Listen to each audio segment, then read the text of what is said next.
Good evening. Welcome to this evening's episode of Learn Live UAE. Hugely excited, Mark, to welcome a guest, hugely well-known, respected, to the show after a little hiatus, I think. It's been a couple of months since we had Tom Sherrington on the show, but really excited to welcome him back. Before we delve into that, though, Mark, how's your week been? How are you? Well, it's only day 2 in the week, isn't it? If you're watching from the UK, it's day 1 of the week. So had a great week so far. Really looking forward to the rest of the week. Busy. Working with a school in the Bahamas tomorrow, and working with a school in Barcelona on Wednesday. We couldn't do that in a world where there wasn't access to technology. I certainly couldn't fly. I mean, I haven't got my own Lear jet or anything, so I'm not going to be actually sort of tanking around the world on those engagements. But no, got a great week lined up ahead. I've got Frog's Real World Learning event tomorrow morning. Got the Federation for Educational Development 4-day conference with Andreas Schleicher and lots of other people that I'm involved with throughout this week as well. So lots and lots going on. But of course, the big news is Learn Live UAE this evening with Tom Sherrington, Teacher Head. Really excited to welcome Tom back to the show. But day 2 for you, Ollie. How's your week going? It's been really good. I mean, it's really busy. Tonight was Parents' Evening, Year 8, and I have to say, with each virtual Parents' Evening that happens, not only is it easier and easier, I actually appreciate how it's better and better than the kind of often fragmented Parents' Evenings of the past, where it's not always possible to meet. But yeah, the week's going really well, completing IAs for our IB students, and teaching and learning as usual. But let's not delve too much into us, Mark. Let's just say hello to a few. Yeah, absolutely. Welcome to the show, everybody. Really great to have you join us for the show this evening. We're going to go for quite a fluid conversation with Tom this evening. So if you do have any questions, then please do send them through into the live chat, and we'll better work through our way through those as the evening works its way through in the conversation with Tom this evening.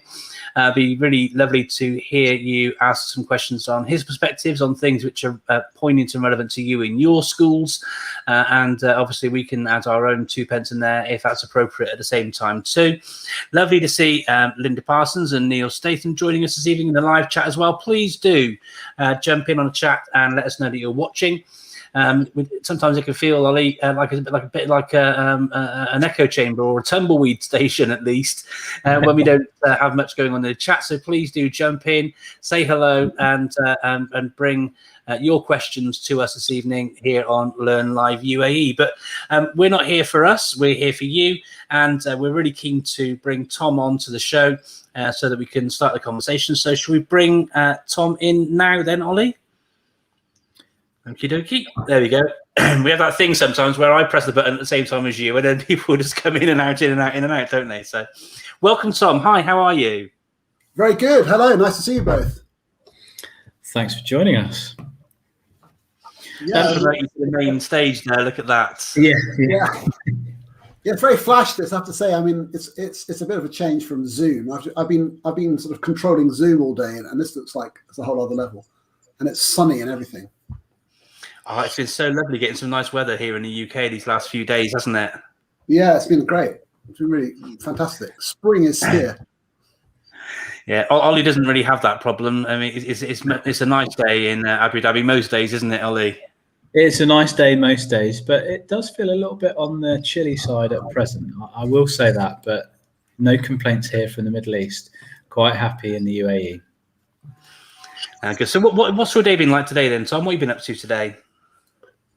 Today I have done a training day with middle school, and so it was a nice size event for me because I could see most of the people and talk and interact with them quite a lot. And we were talking about they have this Rosenshine's Principles videos that I had put out about a year ago, literally nearly a year ago now. Actually, I just recorded myself mumbling into my computer to talk over these slides, and I just thought no one would watch them. But this school had actually watched all of them already, and so they wanted me to kind of talk to them more about how they were implementing these ideas and push them on a bit. So it was great. So I didn't have to sort of introduce the ideas. It was more interactive, and they were sort of pushing back, and I really enjoyed it. So it was like talking to lots of people, and I was trying to make it as interactive as possible. But I enjoyed talking to them, and that was like one of a typical kind of day I have working with the school. And they've also just joined our Walkthru group. So I was sort of showing them how the resources link to the ideas, and so there'll be some people we carry on working with into the future, which is also good. That's really interesting. I mean, I found the principles to be really, really interesting in lots of different ways. One of the ways I've been thinking about them in the last sort of 12 months, Tom, has been how I can sort of relate them to how we can support and deliver learning in an online sense. And I've seen you sharing a bit as well around some of the work of Doug Lemov, for example, and his recent work as well. I just wonder what your perspectives, what your thoughts are about as we move forwards into a time where there's going to be more sort of presential learning, i.e., students are present in the room and those sorts of things. How do you see, or maybe even like linking to what Olly said with the benefits that virtual parents' evenings bring? There are going to be some things that we're not going to want to keep when it comes to online learning, but there are lots of things which are actually of benefit in one way or shape or form. It could be reducing workload, it could be streamlining assessment, these sorts of things. What do you see as being things that we might take moving forwards when we're back in the classroom more, but we've sort of learned from the benefits of using some technology? It's a good question, actually, because there are some things which I think once people got used to using are going to be hard to do without. Like one of the things, I don't have a good answer to that question just for this, but just yet. But one of the things I find brilliant is when you're using something like Google Forms or something, and you can have lots of answers to lots of questions. So you've got your class list, and you've got all their answers to various questions, and you can look at it as you're talking to them, and it's sort of real-time information about lots of things. But when you're in a classroom, you kind of can only get that by asking students things, or going around to see what they've written, or doing a quiz, or mini whiteboards. There are things you can do, but there's nothing quite as neat as having it all there to study and respond to. But I would be using that more for, say, homework and stuff. So I think some of the things I'd be saying I'd be transferring into homework tasks, where those students can respond, but not live. But one of the things I think I would be taking forward would be some of the techniques around engagement, because I think what's happened with the screen barrier, it's made the issue of engagement and making everyone think and checking for understanding way more explicit. Like that, you can't assume anything, so you have to do it better. And I'm hoping to just take that back into the real classroom, because you really can't just tell by looking at someone's face whether they've understood. I mean, some people say that stuff, but you can see, there is an eye contact aspect to communication, of course, but you still have to ask them what they're thinking. And I'm hoping that people are more likely to do that because they realize how important that is. There are also some really specific cold calling techniques that I've learned from Doug Lemov and his team, which I would be using way more in lessons now, which one of my, I'll give you two examples. One of them is pre-calling, and I think this is great. So you would say to a kid, we're going to read this passage, or we're going to watch this video, or I'm going to do this demonstration. And Olly, I want you to just summarize it at the end, okay? So Olly is already queued up to do that. And everyone else knows that I'll still spin off to ask them things, but he is has a bit of a heads up. So while you're doing the reading, Olly's thinking, okay, what's happening? And so you say, Olly, so it doesn't like catch him out. He kind of is getting ready. So that's one. I like that. They call it pre-calling. And the other one is batched cold calling. And I think this is great. So you say, okay, so we've done this bit of explanation. So let's have some thoughts. Let's hear from Olly, then Mark, then Sophia. Olly, so what do you think? And it's like Mark and Sophia are getting ready because they know they're coming, and it just gives people a bit more of a chance to formulate answers. And those sorts of techniques work brilliantly on Zoom and Teams, but I think they would also work really well in lessons. Yeah, I really like that. We've had a comment come in from Linda. Thanks, Linda. It gives people thinking time and also the opportunity to sort their microphones out. I know that many of us have found it quite difficult with online learning and approaching something like cold calling, because students, do recede into the void a little bit at times and don't want to, step forwards to answer questions. So I really like that idea of, I guess, priming or pre-calling the students so that they know to expect to be involved. I think that's really, really important. Esther, thank you for writing in. She says, yes, she uses this all the time, works really well. So true about their mics too. Well, hopefully, we won't have any mic blunders this evening on this show because we're just graced with Tom's presence this evening. In terms then of checking for understanding and bridging that divide from where we are now in terms of online learning and then adapting that to the classroom, are there any other strategies that you would suggest for teachers to help bridge that kind of social divide that has happened for many students across the country? Well, yeah, I mean, I think the main thing that kids have been missing has been talking to each other about learning, and you have to re-socialize kids into doing that. But I think there are some pitfalls there. So one of the things I find teachers, and we all do, I might include myself in, is struggle to get the balance right, is the benefits of talking to each other versus the pitfalls of that, which are that you can rely on the other person too much to do the thinking for you. And I mean, I certainly used to know this as a maths teacher, that you teach a sort of a low confidence group of kids, and if they could get the answer from anywhere, they would take it. So getting kids to think for themselves is powerful. But they've been missing this sort of need to share ideas, to exchange thoughts, to rehearse their ideas with other people. And I think you need to retrain people into kind of disciplined, productive talk. And so I think that's going to be a process. So very early on is getting people to, classic think, pair, share strategies, which have got a precise purpose and outcome, and then you select students to respond and so on. So getting students used to talking for punchy sort of segments of time to share their ideas, and then get them to kind of listen to each other, because they haven't had to do that. And when you're out of a classroom, you don't need to do that. So you sort of forget the discipline of listening. So all those sorts of things I think are going to be important.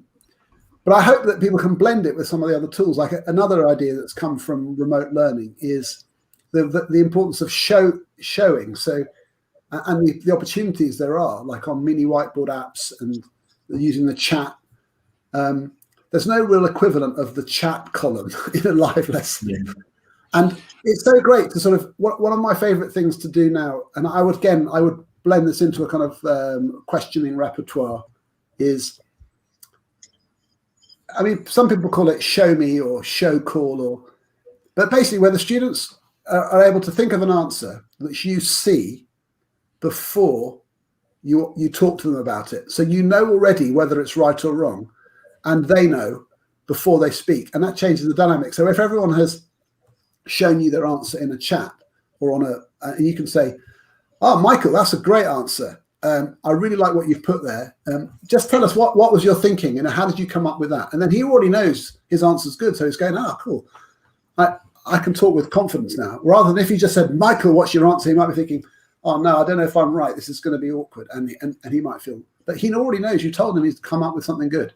Now, how do you reproduce that in a lesson? Well, it can be that you've got kids to sort of pre-write their answers on, just write them down, write your answers. Have a look around, or maybe it's like, who got this answer? And then lots of students will say, "I did." And say, "Okay, so then you know they're right. Why did you choose that?" It's just that way of building confidence.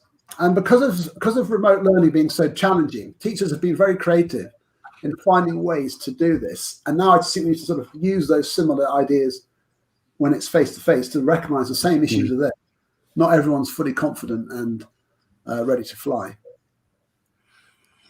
Yeah, Ian Fillingham sort of reinforced what you said there, saying how he's going to miss the way you can use online whiteboards to push out questions. It's great to be able to see all those responses from children at the same time as well. And like you say, have a good look beforehand and let the student know that they've actually done a good job and it is correct.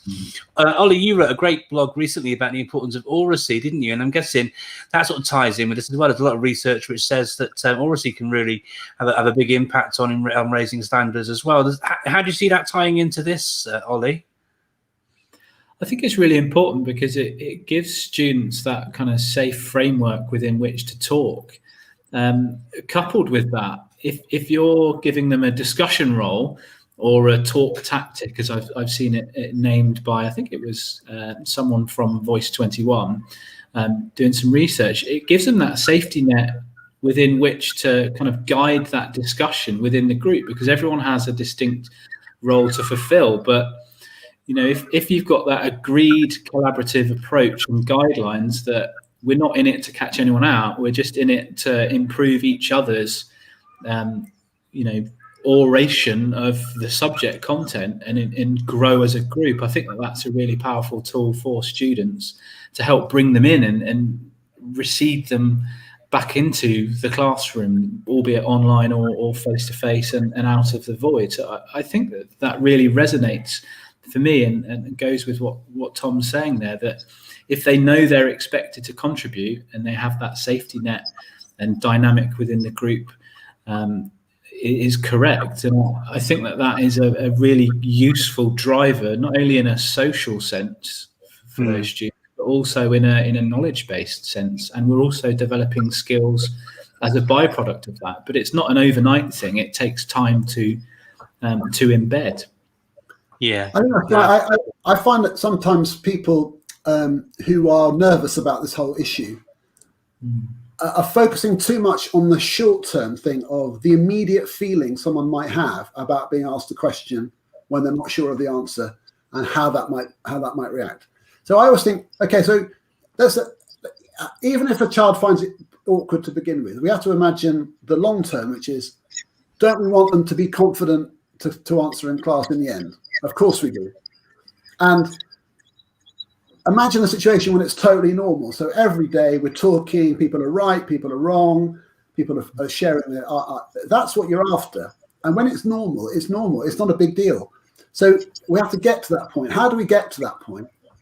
Well, we have to sort of build confidence. We have to sort of gradually get kids to be more resilient. And I do really think this is a funny thing. I've thought about this a lot recently, because I've encountered a few teachers where they're big on the resilience cheese, as I'd call it. They're always talking about, I want my kids to be resilient, but they're nervous to ask a kid a question in class. I think I don't buy that. Like, surely the most simple level of resilience building is, yeah, come on, yeah, you can say what you were going to say. Brilliant, well done. Well, you got over that little hump of being unsure of yourself, and you came out the other side, and you see it's okay. And that to me is so important, not to be the one who says, oh gosh, I better not ask Susanna a question, she's a bit awkward. That's laying her down.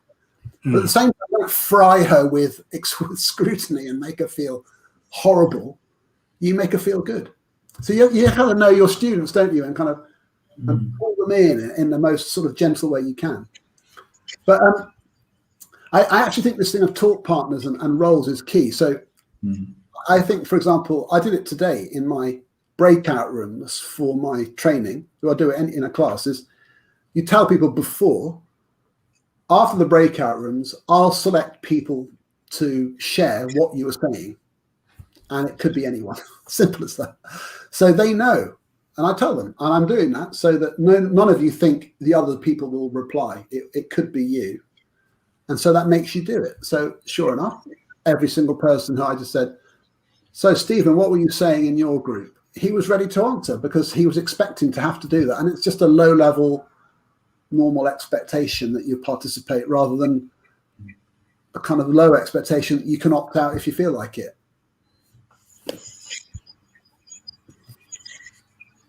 Oh, I've lost you there, Mark. Mark, you're on mute. There we go. I know. I realised. I'm going to go for somebody had to do it. I'm going to go for a segue here, Tom, because I heard you use two words that I really like in that response there, which is "so that." And it seems to me like you're sharing here quite a few sort of processes and approaches to certain things in certain situations for certain activities for teaching and learning. And that really sings to me quite a lot about the process and the ideas behind your Walkthrus initiative, if that's the right word. But so that is something I think is really a great pairing of words. It was sort of brought to me as a thing to think about by Zoe Elder many years ago, and then when she was doing her work with Sean Allison and the team down at Durrington, it sort of fed into some of the work that he wrote about then inside their book about making every lesson count. And I think it's really important that we have the opportunity to when we're trying to explain why we're doing it, we say we're doing it so that X, Y, and Z, and having that really transparent and open sort of conversation about why you're choosing to do things, I think is really important. But linking that through to Walkthrus, how much, to what extent do you think that sort of thinking about and unpicking those different activities that sort of run right through all the different activities in there? To what extent do you think that sort of thing about explaining stuff and saying that so that is important? And for those who don't know about the Walkthrus series and activities and so forth and so on, could you just maybe start with that actually, rather than responding to the so much? But just share a little bit about that, because it's been huge for you, hasn't it? Yeah, it's been massive. It's exciting. It's so literally on Friday last week, we sent to the publisher to actually off to the printers volume 2 of Walkthrus. So it's coming up for a year. As in March last year, we published volume 1, this yellow book. So I have my whole house is full of merchandise. You know, like I've got a clock. And by the way, I mean people sort of took the mickey out of us for this, but Oliver and I just did it because we could, and we have bought 95% of the merchandise that's been sold is owned by me or Oliver.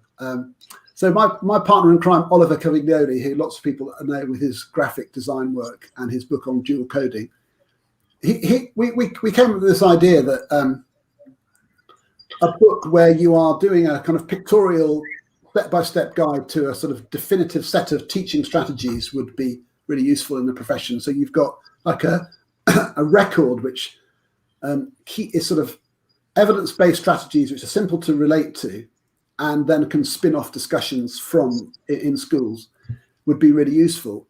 And it's proven to be very, very, more popular than we even expected. So it started off as a book, and each of the strategies we got, the sections are behavior and relationships, curriculum, explaining and modeling, questioning and feedback, practice and retrieval, and mode B teaching, which is kind of like non-instructional teaching ideas. And so those are the kind of main things teachers need to think about. And we've got some stuff in there about how to use the book and some of the research. And each one is a 5-step guide like this, 5-step guide. And so Oliver's done the images and I've done the text. So basically the way it would work was we thought of the things that we should include. Then I'd sit there and go, well, how do you do that in 5 steps? And write the headings and then write the blurb for each one, and he would do the illustration. So it looks good, but the real meat, the core of it is that you're supposed to, the idea of it is that you sit down with somebody who's your colleague or your mentor or your coach or your line manager, whoever it is, and say, this is what I think this strategy is. Do we agree? How does that look like in year 3 when I'm teaching maths? What does that look like when I'm doing PE in year 9? And you kind of take the generic idea and think about what it means for you in your setting. And then you have a meaningful conversation about something you can both agree on.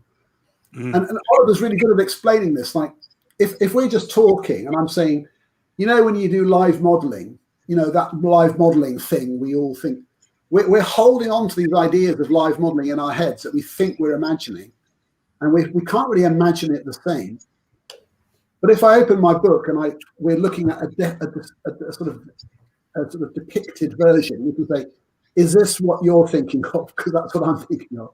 And it helps us have a focused conversation because we can both look at the same thing.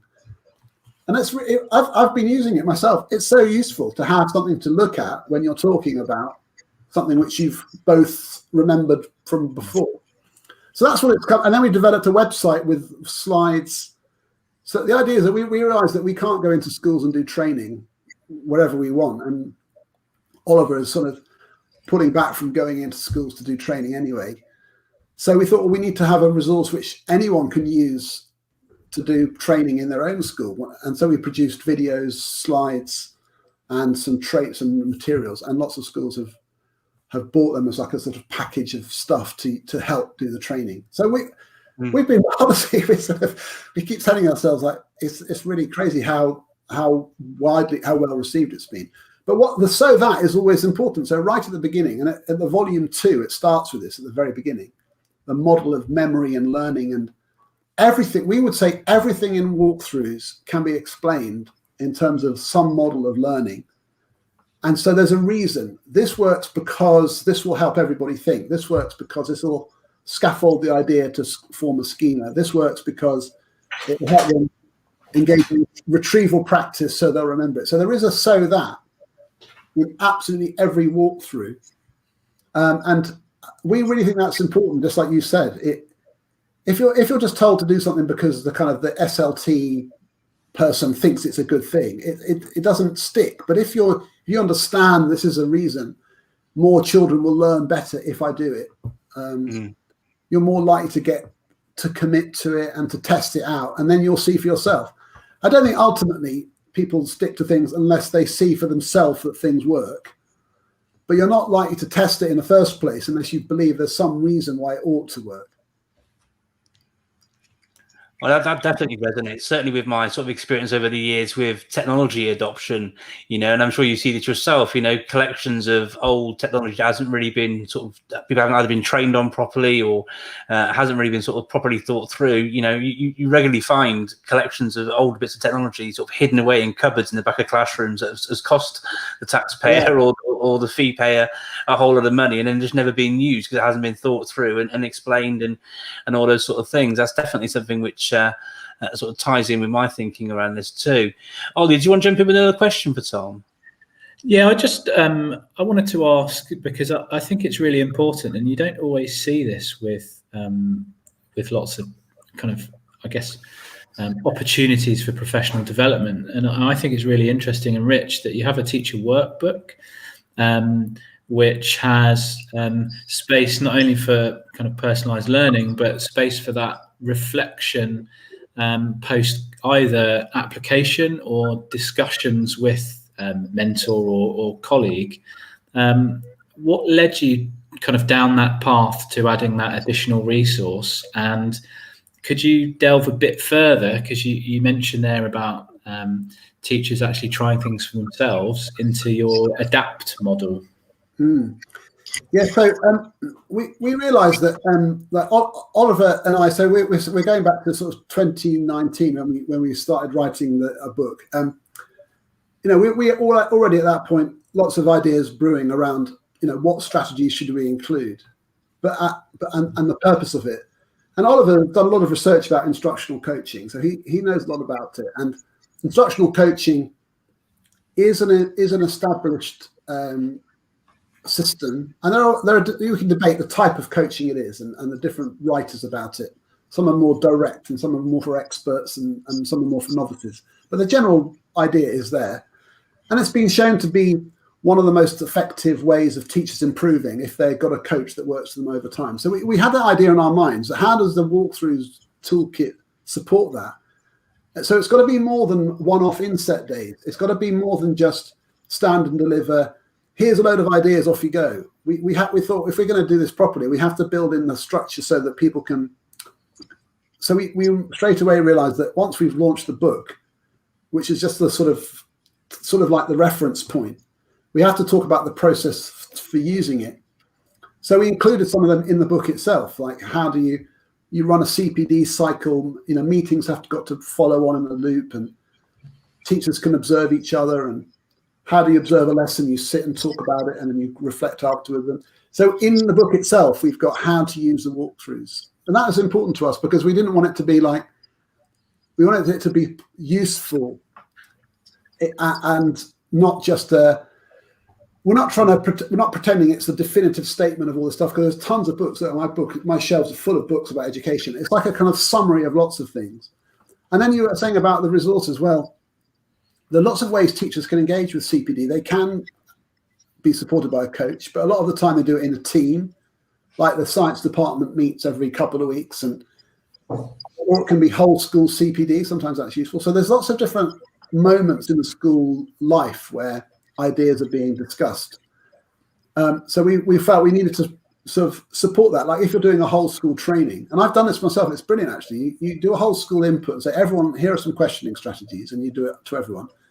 But then everyone's off in their teams, year teams in a primary school or subject teams in a secondary school. And what's so great is when everyone's using the same slides as they saw in the whole school thing, but they're personalizing them. They're like, here's the maths team talking about it, here's the history team talking about it. And I love that. So you've got this framework for shared understanding, but adapting. Now, adapt. Right from the beginning, we're saying what we mustn't do is create some sort of checklist for managers to go around. Have you done step 1? Have you done step 2? That would be the kiss of death, in my view. So we were saying, so how do we get away from this idea of saying steps 1, 2, 3, 4, 5 without it being like a must-do menu? So we came up with this acronym ADAPT, which I must admit, when I came up with it, I thought it was, I was very pleased with myself. Because adapt includes the word adapt, and I'm sure there's a word for an acronym which includes itself. There's probably some special ultra acronym, but so adapt means attempt, develop, adapt, practice, and test. And so we're encouraging everyone, rather than people saying, "Oh, it's deliberately generic," so that you can take it and say, "Right, what does this look like for me in my year 3 class when I'm doing topic work or whatever?" Attempt it, have a go at it, develop it, be more precise about the steps. Adapt it means if I have to make big changes because it's just not appropriate for the subject or something. Practice means, obviously, don't just do it once and go, nah, I don't like that. You have to sort of work at it. And then the test is really, really important, which is, how do you know it's working? And I have this discussion with people all the time, including today, about questioning techniques, for example. How do you know they're working? You can't just say to your friends, "Oh, it's going really great for me." Yeah, it's going really great. That's not. You have to know, why is it going great? Like, on what basis are you making that assessment? Are you getting better work out of the kids? Basically, that's what you should be saying. I'm getting better answers, more confident children, better pieces of writing, higher scores on the knowledge quiz. Whatever it is that's telling you they're doing better is your evidence. And so that's what we're saying. So that's what it's about. Adapt is very sincerely saying, take these ideas and make them yours. So I think that ownership is key. So even in the resources we put online, we say to people, put your own logo on them, like make them yours. Don't make it feel like we're delivering the walkthroughs. Just take the resources, make them feel like they're X high school's resources that we have using, that we have made. And I think that sort of ownership is so important to give people that sense that they're coming from within, not imposing someone else's view of things. Well, that's really important, isn't it, in terms of sort of cultural and change management, isn't it? If you're looking to bring people with you on a journey, you can't just say get on the train, we'll just take you. If you want it to actually work, you need to be sort of working on those things with people. I'm really pleased to hear you've got version 2 about to come out, to whet the appetite of people who you will want to be pre-ordering Walkthru 2. What can we look forward to in the next book, Tom? More walkthroughs. Well, I tell you, there's a few things. There's a few special things in this one. So first of all, what's the same is that there are the same 6 main sections. So there's more behaviour things, there's more curriculum things, more explaining and modelling, and so on. So we've kept the same basic structure so that the ideas will add to each other. But what we've got is we've got 10 guest authors who have written sections, which is really exciting. So, for example, Alex Quigley has written 4 walkthroughs about reading, reading strategies, which is really good. We've got Benny Cara has written a section on utilizing diversity in the curriculum. So how do you, it's part of the curriculum planning, how do I build diversity into my curriculum? Martin Robinson has written a thing about the Trivium, which is one of my favorite books about teaching. And so we asked him to do a 5-step, like quick summary of the Trivium and what it means as a curriculum design tool, and so on. So there's various other, Ollie Lovell, who's written, he's got this quite nice thing called ABCDE of CLT, which is basically the 5 key things of cognitive load theory. And he wrote that in his action book. So he's done a page on cognitive load theory, nicely summarized. And there are more people have written research sections, and so that's good. And I think at the beginning, there's a few more things that we're summarizing. Things like Doug Lamov's Practice Perfect is included in there.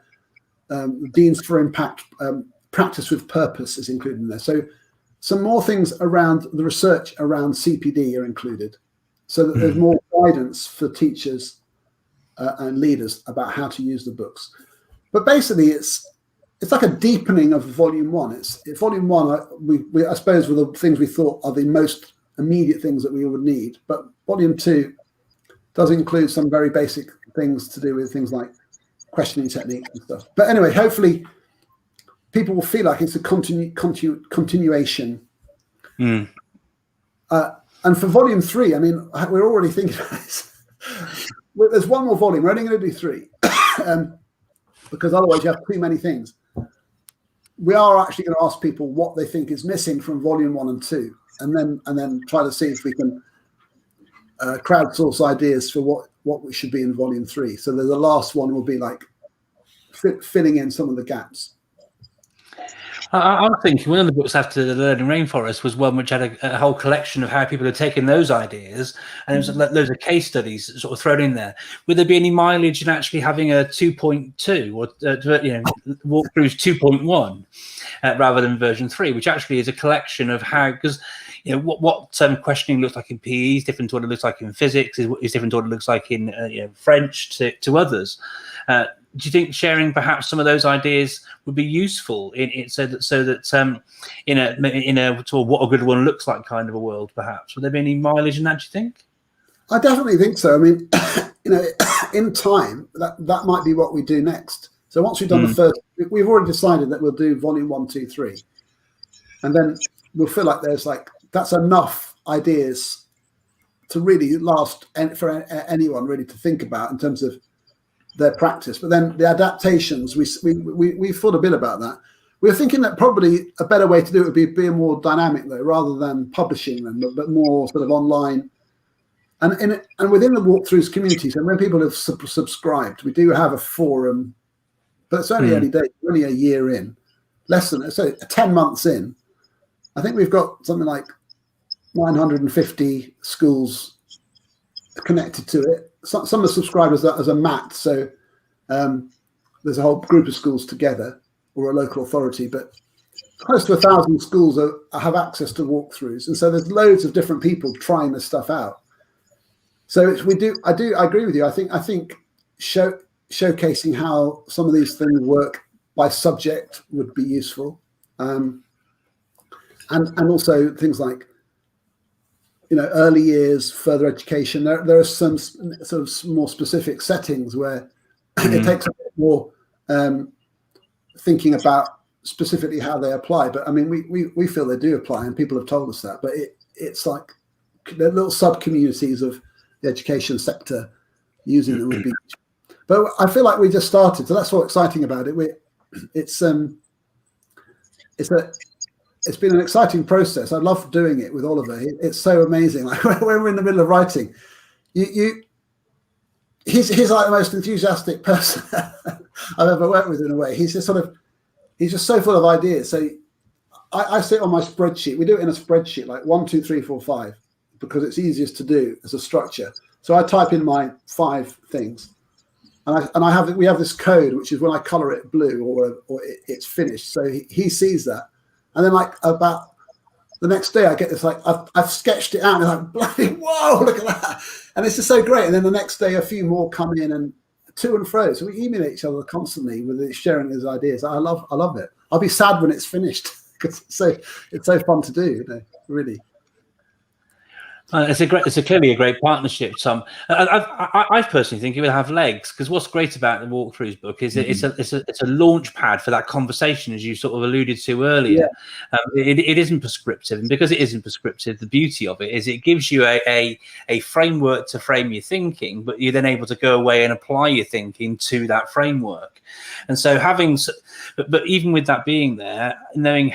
One of the biggest issues I found with the work I do with teachers in sort of successfully using technology for teaching and learning has been around competence and confidence. And you'll know, imposter syndrome in education is huge. And so having something upon which to refer back to, so you have the Walkthru's book there, but then here's how Jane did it at Didcot High School or wherever it is, you know, in PE with year 10, it gives you that frame, an extra sort of a bit of, I don't know, support, I guess, to show how others go about doing it. I think it would have legs, personally. What do you reckon, Ollie? I reckon so as well. I wanted to sort of say something similar, that it's nice to see in the Mode B teaching section, you've got a spread called off-piste, and I think it allows you to have that framework to then go slightly off-piste yourself with it, to then come back to adapt and make it your own, which I think is really interesting. I noticed in there as well, you've got a section on visits, museum gallery visits. Yeah. How do you see that adapting and evolving in kind of the coming year, with all the changes that are likely to happen? Well, I think as soon as these things are possible, the schools will probably go crazy to do it. But I actually think it's one of those things that's missing.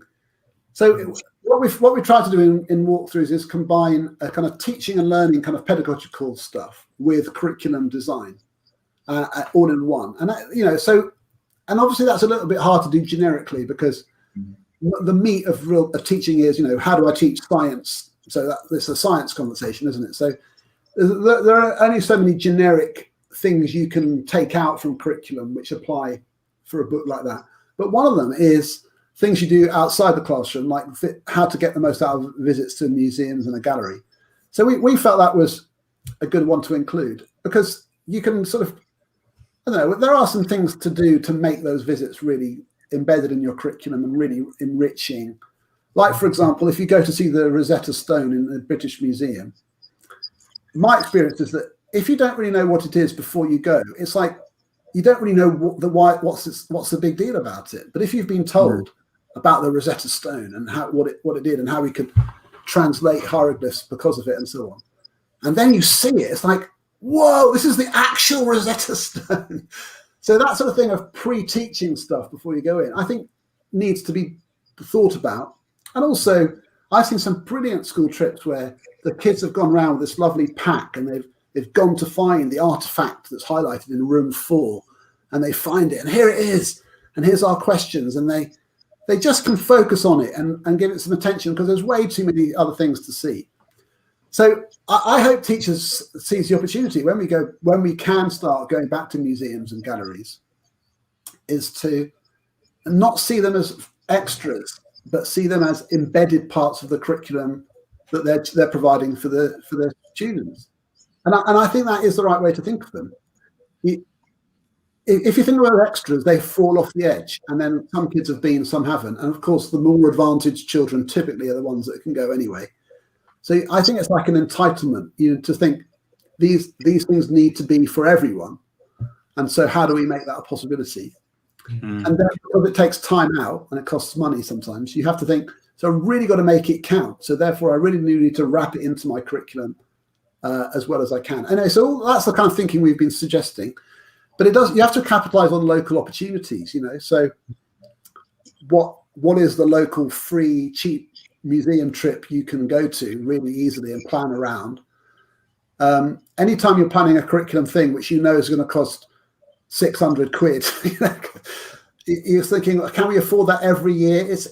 You start to query it. But if you know it's free because it's a local thing, you can do some work around it. one of the schools I used to work in, they did this fantastic kind of walking, like an audio guide to the city, and it was great, like a history tour. And the students make the audio guides, so there was like a technology aspect to it. But obviously, they were selecting the things to highlight to show how the city had changed, and all the children could do it. Sometimes during school, but also for homework because they lived in the town, and that kind of thing. You just think, well, it's possible in this town, so let's make it a thing we always do. And they got better at doing it because it was something they got better at doing every year. That sort of thing, I think, is great in the school curriculum. No, I agree. It's that old adage of a broad and balanced curriculum. I think, school trips and visits are an integral part of that, culturally, spiritually, in so many different levels in those conversations you want to have with your learners. It goes through to that idea, I guess, what you're sharing there, Tom, as well, about the idea of those sort of audio guides to a bit of project-based learning as well, not just having things, actual activities sitting in silos, but departments working together. So you might have computing working with music, working with history, working with geography, to create an all-encompassing project, which actually would be rich and relevant and interesting to students, and tie in those trips and those activities as well. I wanted to sort of jump onto another train of thought for a moment, Tom, if that's okay. I've known you for quite a few years, and we met first of all through social media. Social media has been something which has helped me and you get to what we do now. I wouldn't get to do the work I do now if it wasn't for blogging and sharing on Twitter and all these different things, and writing and like yourself in that respect. But Twitter as a social media has had a huge boom certainly in the last year, with more teachers moving to the platform to try and get support and all those sorts of things. I had a really interesting conversation today with a guy called Alan McKenzie, who's known as the e-safety advisor. We were talking about teachers on Twitter, and there's been quite a lot of loads and loads of positives, don't get me wrong, with teachers on social media, in terms of the sharing they do and all these different things. But I wondered if you had any advice for teachers who and about how you use social media yourself for your own sort of professional development and all those sort of things as well. Because here in the UK, we've seen some interesting things around a primary school head teacher in the last week. We see, I don't know if you get asked this question yourself, Tom, but I get asked by people, how do I get more followers? These sort of things. We've seen the growth of hashtags, which are follow backs, all the rest of it. I saw someone today tweeting saying, I want to get onto the education speaking circuit. Anyone got any ideas and pointers?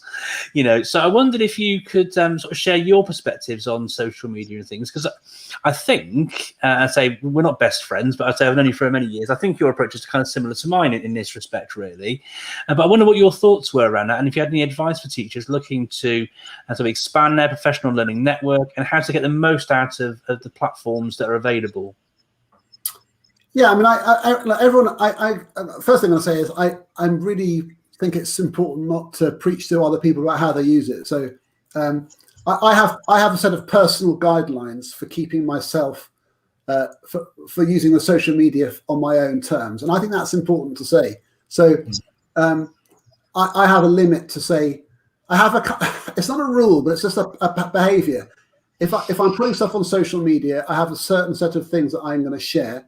Certain level of personal stuff, which just I do fairly spontaneously, but mostly I'm sharing links to my blog, because I feel like where I've articulated my ideas properly, I've written about them properly in a blog, and I actually don't see, for me, and this is just always been the case, I've always felt Twitter is just the way I promote my blog, and I still feel it that way. So I'm slightly, a lot of people have become sort of celebrated for doing threads and heavily engaged with Twitter as the main thing they do, but I don't. So when people engage in debates and stuff, I always pull out because I find it massively unsatisfactory to argue in public with someone else, because what happens is these things get mushroomed into multiple lines, and then you can never really explain yourself as well, and you sort of think the other person isn't explaining themselves that well either,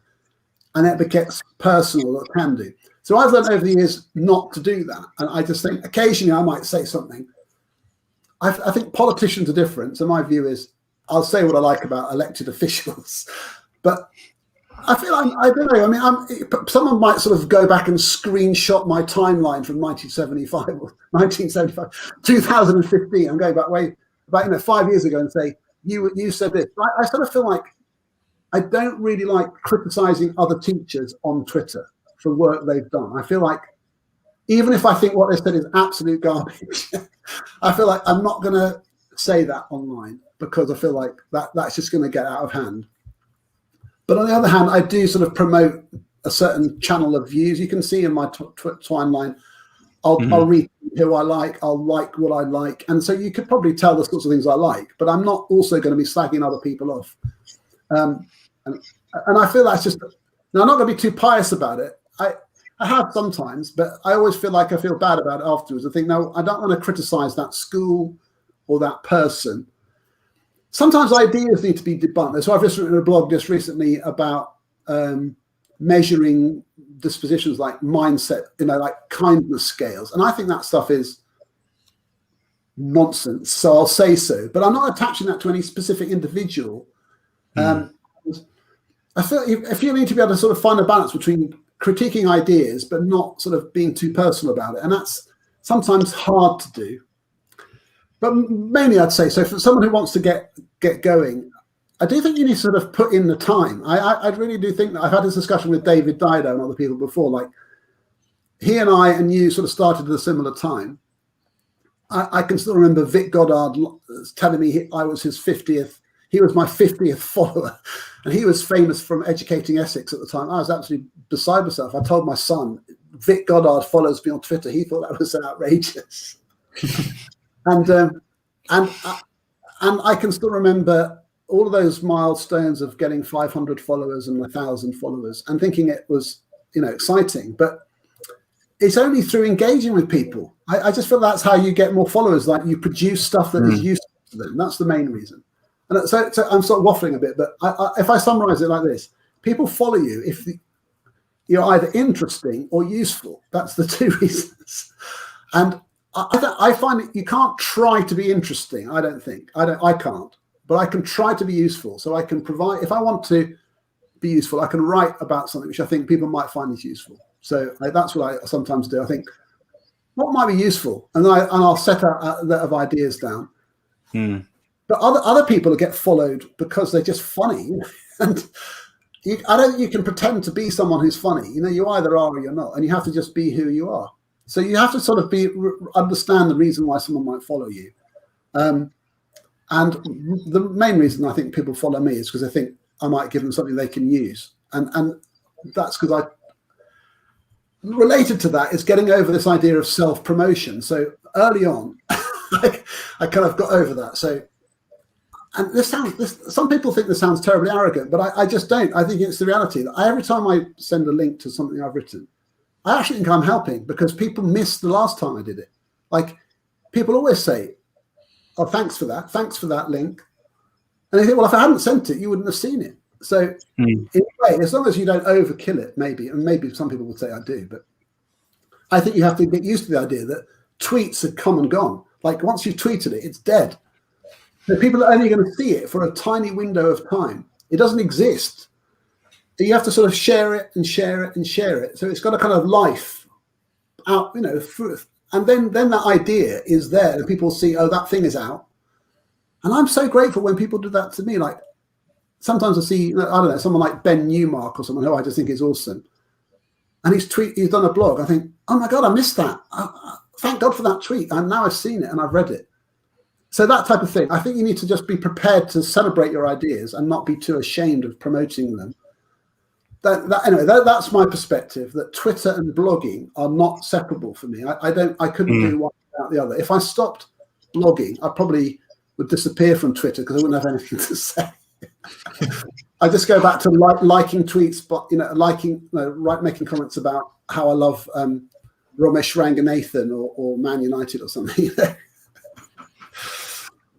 That's really interesting. I mean, we got a visual sort of representation of that idea of the timeline moving on across the bottom with the links there to your Walkthru's website, for example, because it doesn't happen like that on Twitter, does it? You know, this is just looping around again and again and again. But once you've tweeted and it's gone through your timeline, the chance of somebody seeing it later on is completely gone. That's why when I do a new post, I don't write anywhere as frequently as you do, Tom. But I mean, I remember us having a chat in the bus on the way to that event in The Hague a few years ago, and I was asking you, how do you do it as much writing as you do?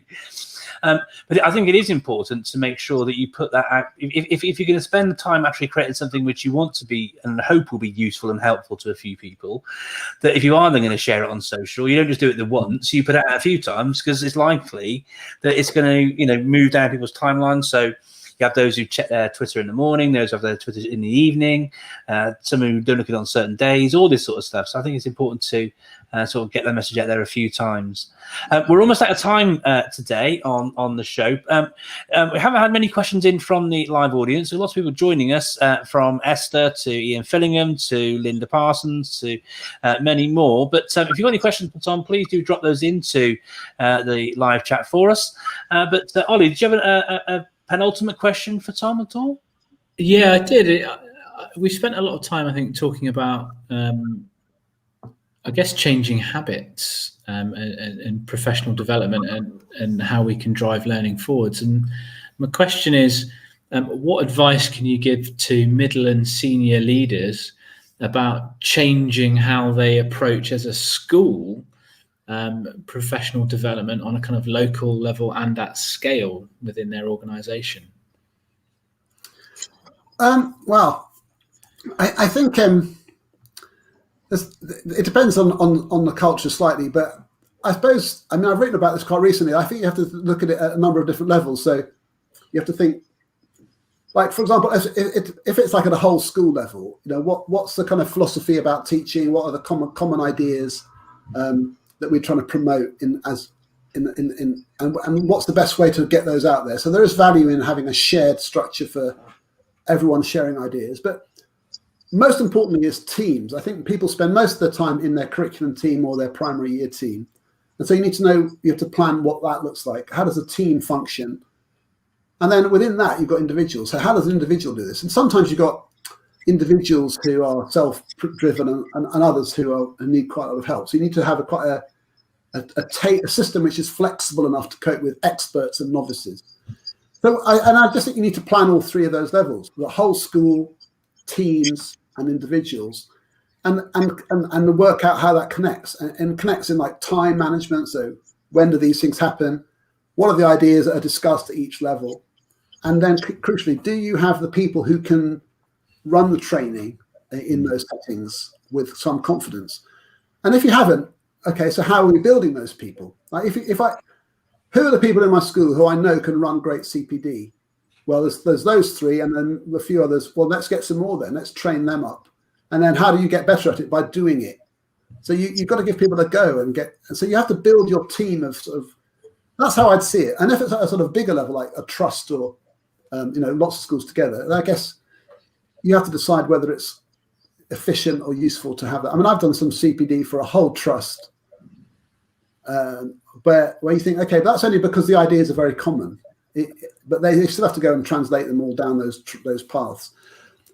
And the last thing to say is, within that, you've got to catch the kind of change agent. So you might have a really keen second year teacher who just knows loads about, I don't know, how to use graphic organizers, or has got this really interesting way of using some bit of technology, and just get them to lead that. So you grow them because they can, rather than it being status driven.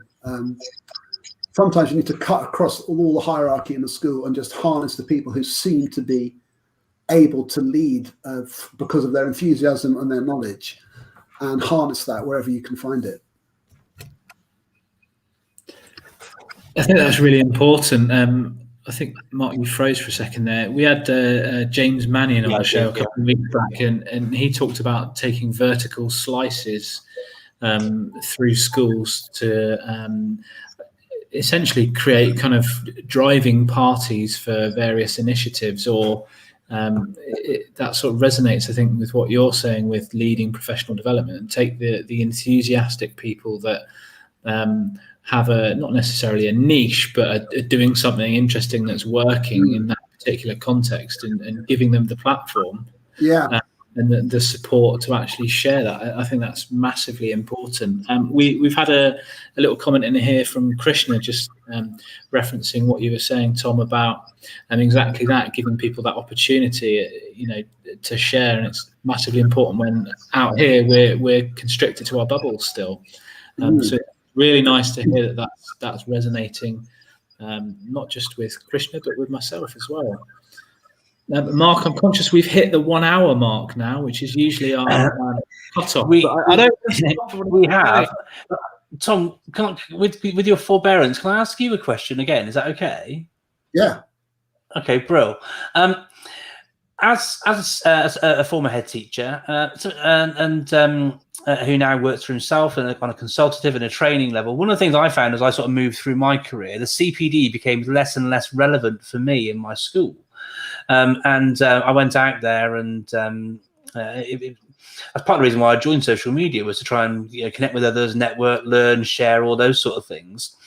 As someone who doesn't work in a school anymore, but always striving to develop yourself and learn more and reflect on your practice and the rest of it, how do you go about getting your own CPD now that you don't work in school and you do the job that you do now? How do you stay on top of everything yourself and still remain to be so current and relevant in the work that you do and share yourself?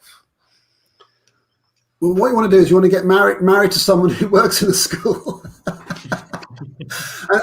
To be very honest about it, I mean, something that keeps me grounded, and I actually don't know how I would do it exactly without this, but my wife is deputy head of a secondary school, and so every day we kind of have this sort of life where I'm talking about it in a sort of theoretical, sort of consultancy kind of way, but she's doing it every day. So I think that is very helpful. But also I read a lot, but I'm pretty selective about that. So I pick up things that I think are sort of high leverage things to read. I mean, to be honest with you, one of the things I've done recently is set up a set of books called the In Action series. But what I found really brilliant is like getting other people to share their perspective on these papers and talking to people. Masterclasses. So I run these sort of masterclass events like this week. They're coming up this week on Thursday and Friday. I'm running some masterclasses where I'm literally just on the controls like you are now, and I'm just hosting it.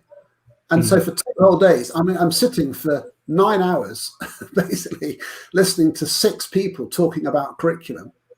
So I'm just going to sit and listen. And then at the end of it, they talk for 70 minutes straight, so no interruptions. It's like full masterclass. And then I ask them questions. And that to me is, I learned so much. It's absolutely gold. So I'm just interested. I mean, I read things, I watch videos, I go on webinars. I'm a bit of a nerd about it all, to be honest. I just actively find stuff out. And occasionally you get a big breakthrough like, oh, that's so interesting. I didn't know about that. But usually it's just refining and overlearning and getting different perspectives on an idea you've already got. And that's just interesting, isn't it? Hearing how other people express a similar idea. So that's how it works. I mean, I think you just need to be open to, and sometimes people challenge you. So recently, instructional coaching. So I've written about it. So recently, I come across a whole set of other blogs by people writing about it and thinking, oh, okay, they describe it differently to me. And then so to be in a sort of mild panic, have I got this horribly wrong? And then you think, no, I haven't. It's just that there's a scale, and it's just interesting to have a different perspective about it. And then you think, okay, I just described it that way. They've described it that way. It's just, so I'm learning. I'm broadening my scope for this concept. That's just an ongoing thing. But I guess ultimately a lot of it comes through social media. Just doesn't it? Twitter links, tweaks to this and that, and a few publications like the Chartered College Impact Magazine, which comes through your letterbox. Yeah. But nearly everything that I read probably comes from Twitter, or my wife tells me about it because it's from her school. That's the answer. Well, listen, thank you very much for responding to that. It's something sort of it's always a privilege attending events, like you said, when you get to be at those things and you learn from those other experts. It's fantastic. It was just interesting to hear your response to that. Thank you very much, Tom. Ollie, just pass over to you to say the final few things. We had a little question from Neil here at the bottom. If you can get a book recommendation. Final question. Well, the one I'm excited about most at the moment is John Tomsett's book called Cognitive Apprenticeship in Action, which he wrote with 23 of his teachers at his school, wrote a little chapter each. Well, and adds up to quite a substantial book about this paper by Collins et al., which is about how you learn to think like a specialist in a subject. So how do I think like a food tech teacher? How do I think like a historian? How do I think like a geography teacher, like a geographer? And each of the subject specialists has written that account using these ideas from Collins. So that's John Tomsett's book. I think it's brilliant. It's so interesting. That's Cognitive Apprenticeship in Action by John Tomsett. I'll pop that in the chat now. Yeah. Thank you, Tom, so much for your time. I would urge anyone watching to visit the website that's been scrolling along for the last 66 minutes, just approaching. If you want to find Tom on social media, you can find him at TeacherHead. It's been great. I just feel like I've sit and learned so much, delving into all of your answers. It's been really, really useful on many fronts. So thank you so much, Tom. I look forward to reading more from you in the very near future. And please, anyone that's watching, Mark always gets this wrong and I'm going to do it as well. I'm not sure if it's down there or down there, but please do hit subscribe so you can join us for future episodes of Learn Live UAE. Thanks for watching, everybody, and thank you very much to Tom Sherrington. Thank you. Cheers. Thanks, Tom. Thanks ever so much. Thank you.